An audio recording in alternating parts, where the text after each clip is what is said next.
Any tips? My first thing that I'll say is that traveling to state at first seems quite daunting, and going to a new place with no connections is quite a big thing. But my advice is that working at GSK and moving here, it's actually quite rewarding and very exciting. Like if you're worried about moving to Victoria and like trying to find a place, but like it's a lot easier than most people would suspect. And working at GSK at Baronia, and you're working with other IBLs as well, so other people in exactly your situation. It's a recipe for immediate friendship. Like you easily make your own network here, so it's moving from interstate. Like all the elements are there for like an instant recipe for success. So I would say my tip would be don't succumb to fear of the unknown. There's definitely a lot of opportunity and good circumstances here.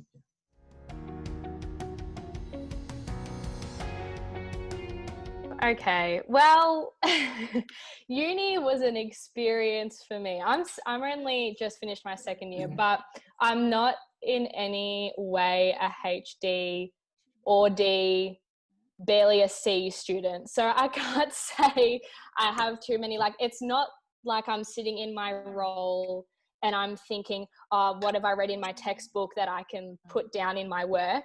I'd more say that my, like, communication and personal development and that sort of thing more comes into play and is more transferable than sort of your textbook uni knowledge. I think the way that you may have talked to your lecturers, having that knowledge of, okay, this person is busy, they have a lot to do, I'm going to keep my conversation short and sharp.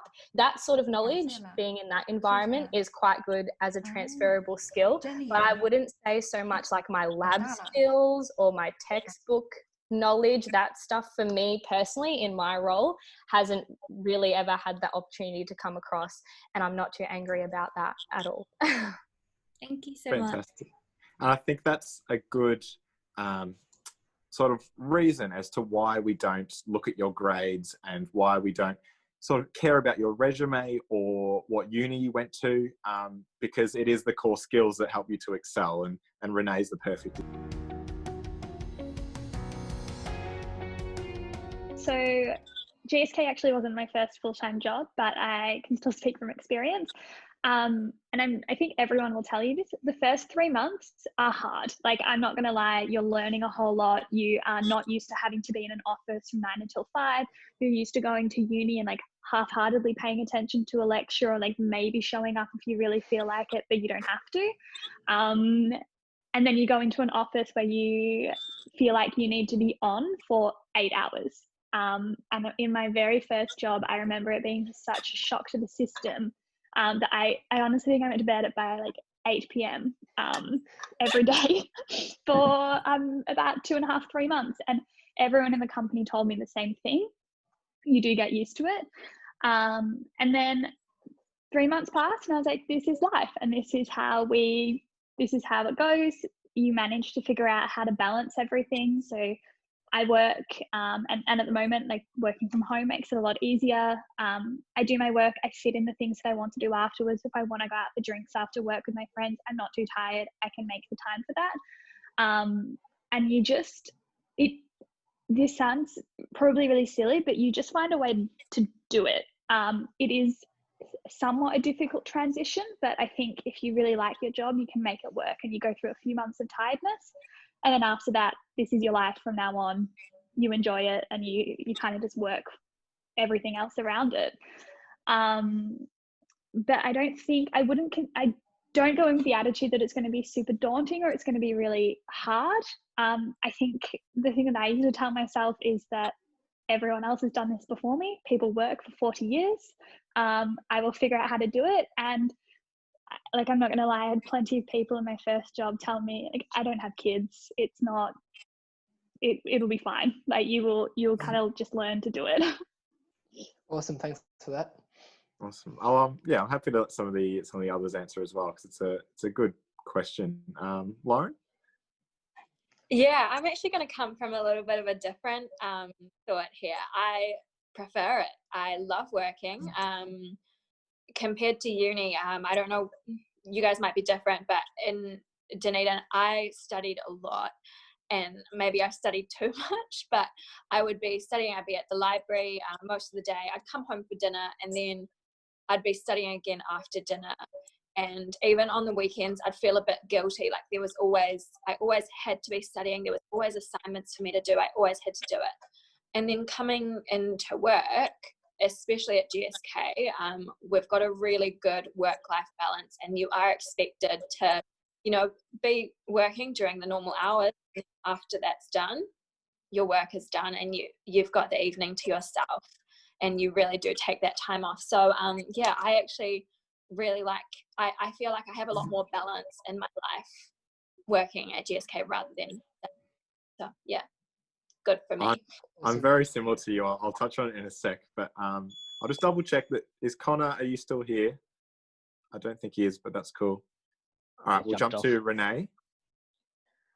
So I can definitely identify with Bridget's comment about for the first 3 months, you just go to bed as soon as you get home. I worked in the summer right before I started the IBL year, but nothing is quite the same as 9 to 5 in an office where you get up early, you drive to an office, you're in the office, and then you drive home. That was not a routine that I was used to, and it really threw my body into a bit of a spin where I just was a new level of tired. But then really quickly, I began to appreciate that routine of getting up at a set time, going to the office, and then being able to go home and just log off. And then that's it. You don't have to go home and study. You don't need to go home and worry about an assignment. You just go home and you relax, or you go out to drinks with your IBL friends, or you just completely log off. And that's something that I really do appreciate, is you're not expected to work overtime till 8 p.m. that night if you haven't got a certain thing done. In my team, just speaking from my experience, if I don't get the stuff done, it just happens tomorrow, or it happens the day after, or it happens the next Monday. I'm not expected to sit down and work overtime and cram it all into a day to get it done. It's very much, you do what you can, you log off, and that's it. And I love that sort of routine. I love it far more than uni. I 100% Sounds agree. amazing. I love the concept of 5 o'clock hits. Your teams, if I'm there at 5:05, my team's like, Brent, go home while you're still here. Like, it's awesome. And that's me time. So last year, I don't want to flex, but I had a good year outside of work. Like, I just used that me time every single night and made the most of it. So last year after work, because I was super tired for the first 2 months, or maybe 3 months as well. But then after that, I really made the most of not having to study and having, 5 or so hours after work free. So I started a business. I went from running 5Ks to running a marathon, and I organized a music festival and hosted that in my backyard. And it's because I had all this time in my day, which previously I would have gone to work at Bunnings or KFC, studied, and then, but that's the end of the day. But now it's like, okay, I know that from 9 to 5, that's my work time. After that, it's fun time. It's me time. I can do whatever I like. And I think that a lot of people really do love that, and end up getting to heaps of gigs or seeing their mates or sporting matches or whatever they like. But yeah, I would say their transition is tough initially, but then you'll love it.